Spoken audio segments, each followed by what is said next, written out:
Good morning everyone. In last video we have discussed the carbohydrate, their types and example function also.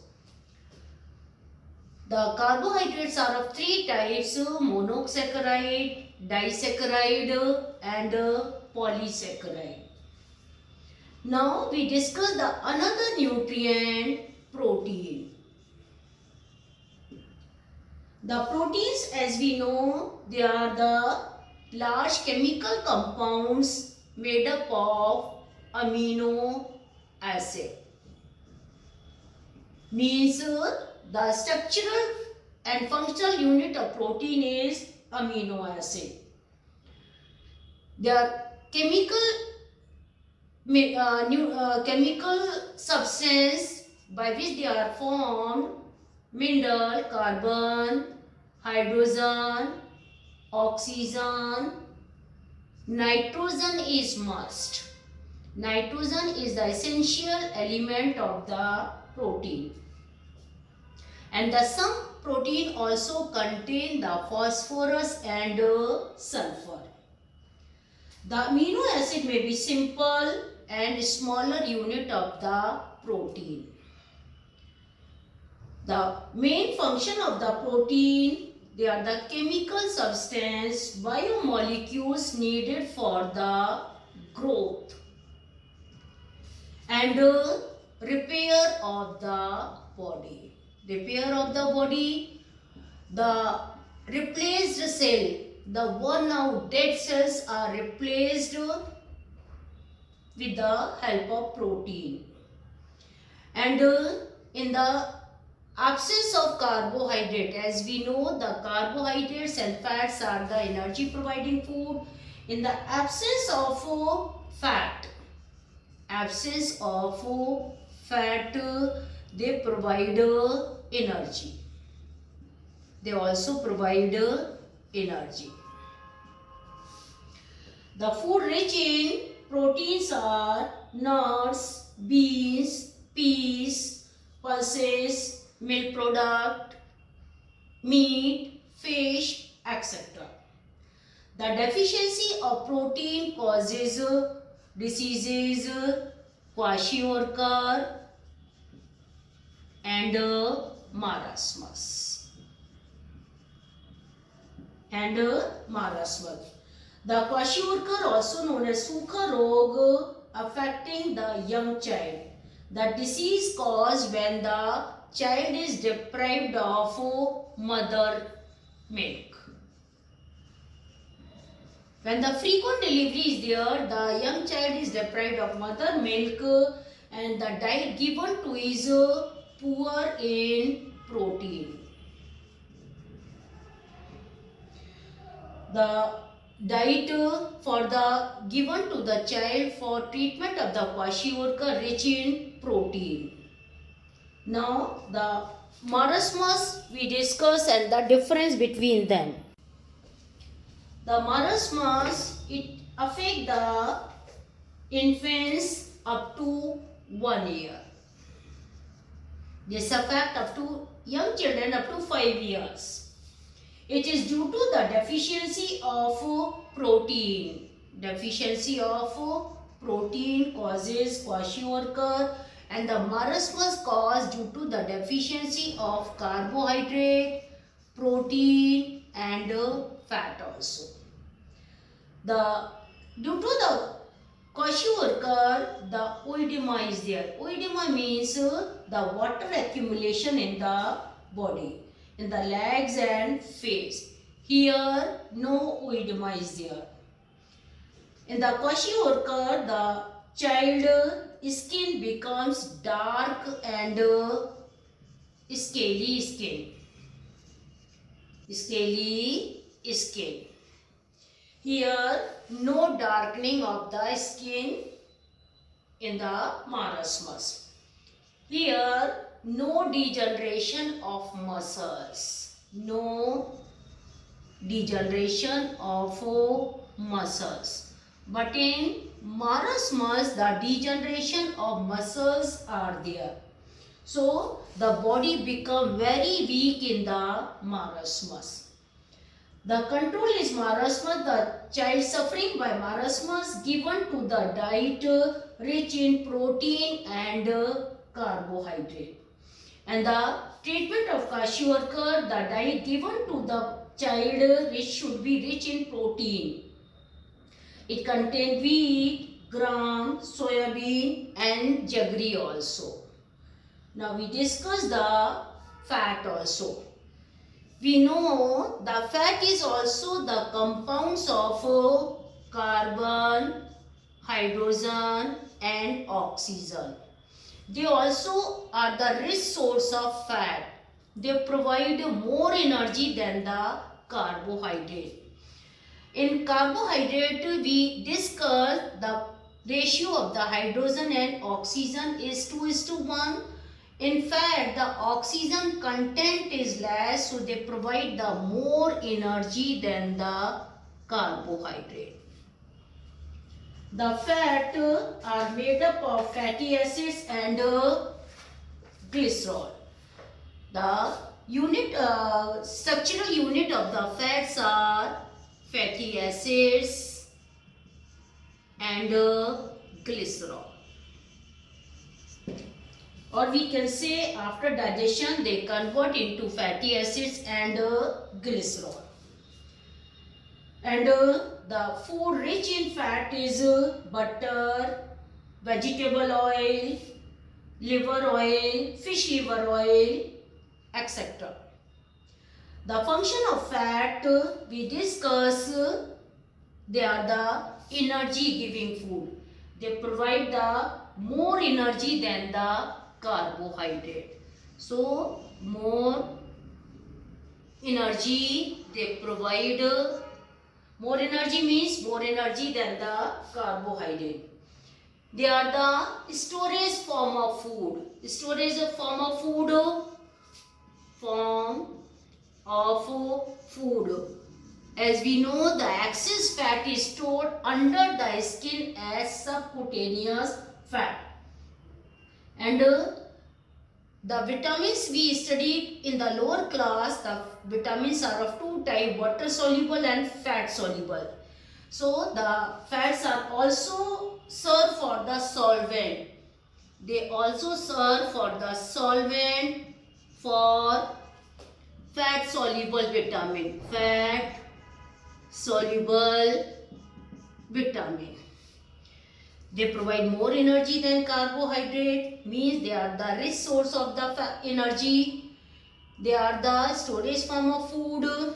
They excess fat is stored under the skin in adipose tissues and provide insulation and known as subcutaneous fat.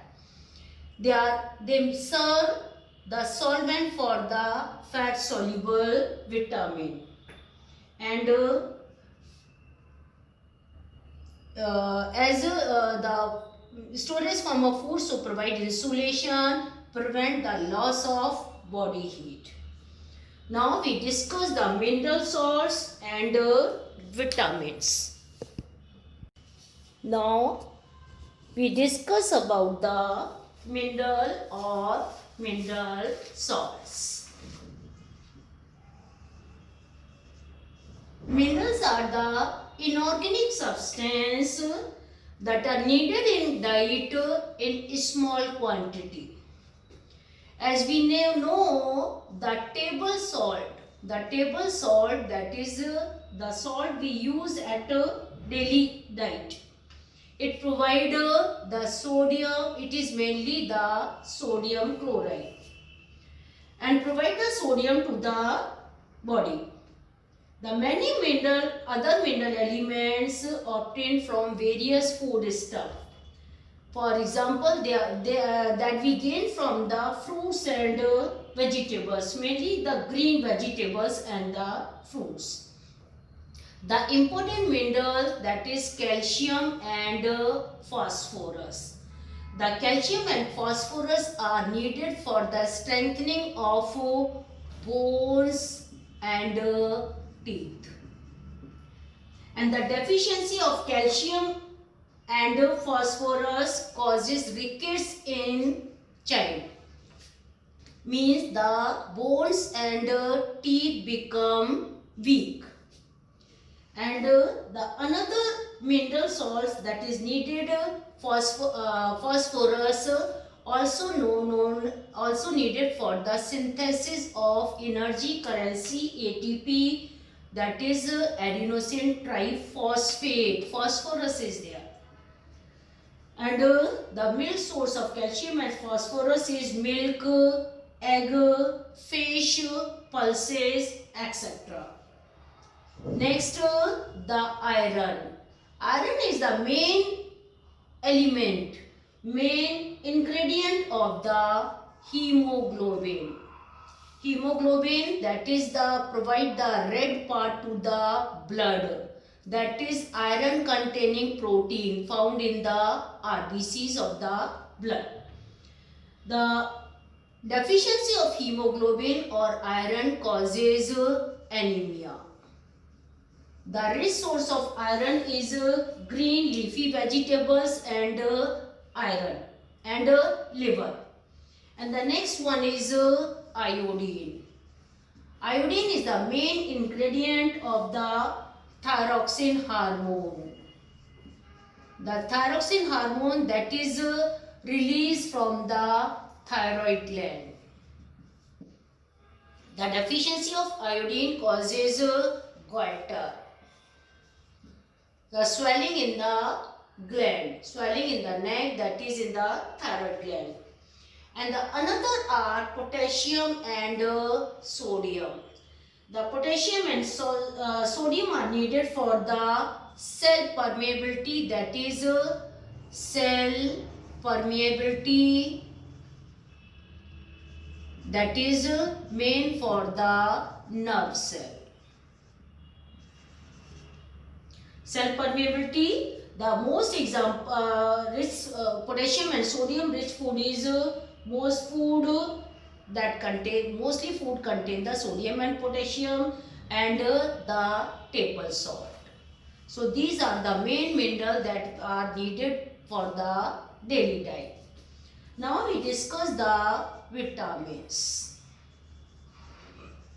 The vitamins are also the chemical substances needed in minute quantity, and they are needed for the healthy body. The deficiency of minerals and vitamins or any of the nutrients in the diet causes deficiency disease. The most of the vitamins act as a catalyst. The most of the vitamins act as a catalyst or act as a enzymes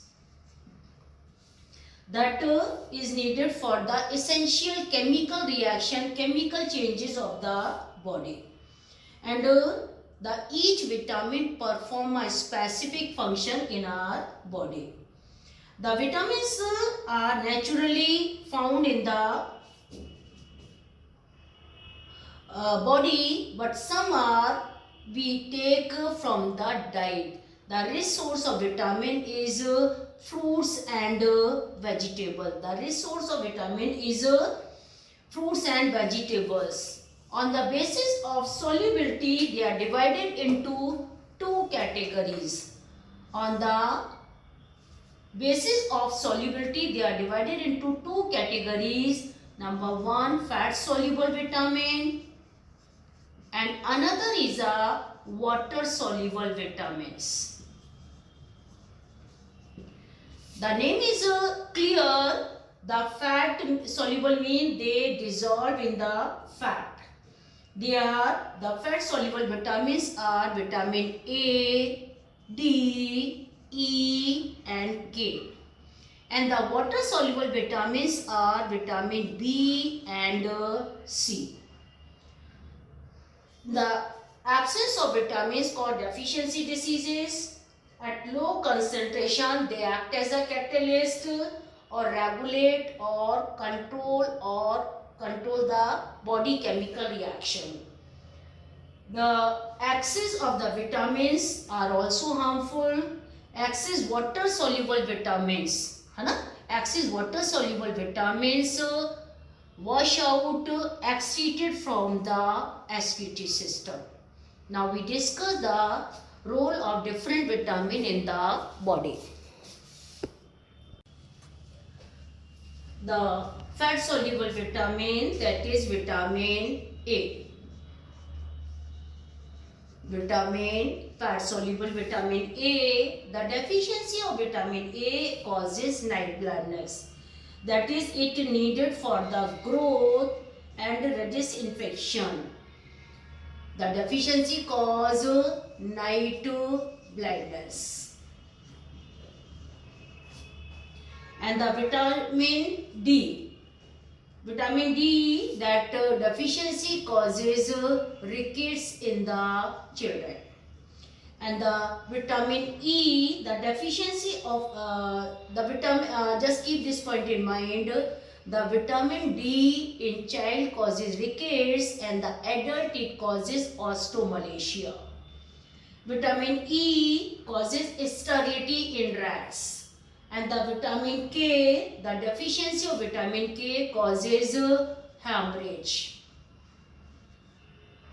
That is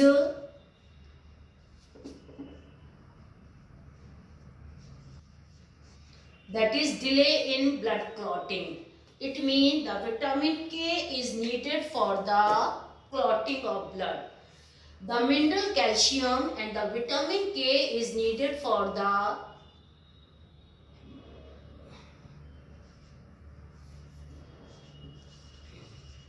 hemorrhage. Vitamin K is needed for the clotting of blood, so deficiency vitamin K causes hemorrhage.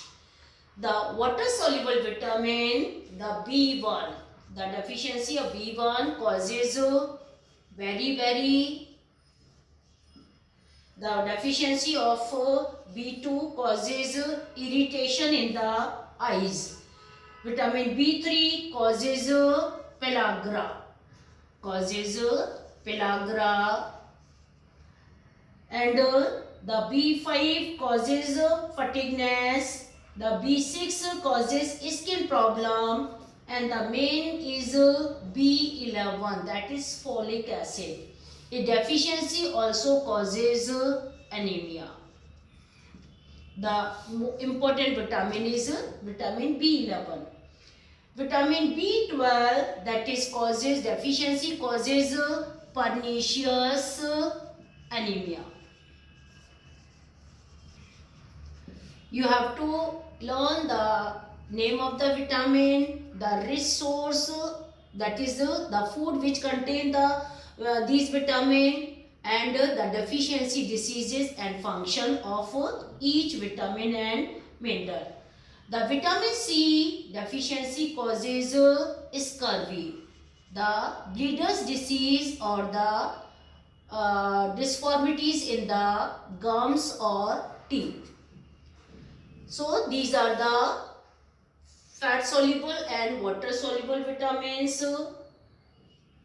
The balanced diet we already discussed, the diet which contain all the nutrients in correct proportion.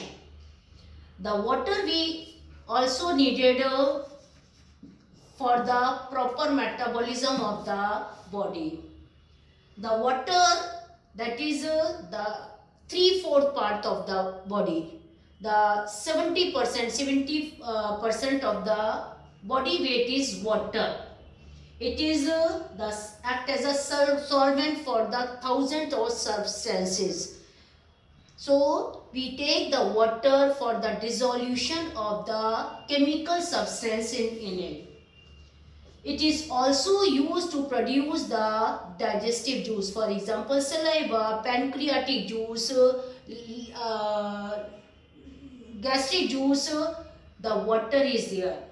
And the another use is it is also help in the transportation of substances, transportation of gases. For example, in the blood, the water is there, the plasma is there, the plasma contain the 90% water. So the transportation of human body is occurred through the water, that is through the blood. It is used for also the excretion. Excretion, the metabolic waste, CO2, urea, that is also released through the with the help of water. And the water is also needed for the maintenance of body temperature. So these are the functions of the water. If we lose the water in excess amount, it is replaced. It is replaced through the, we take the water by the liquid diet, through the fruits, through the vegetables, we replenish it. So these are the different nutrients we have already discussed. Now the next chapter we start the digestive system.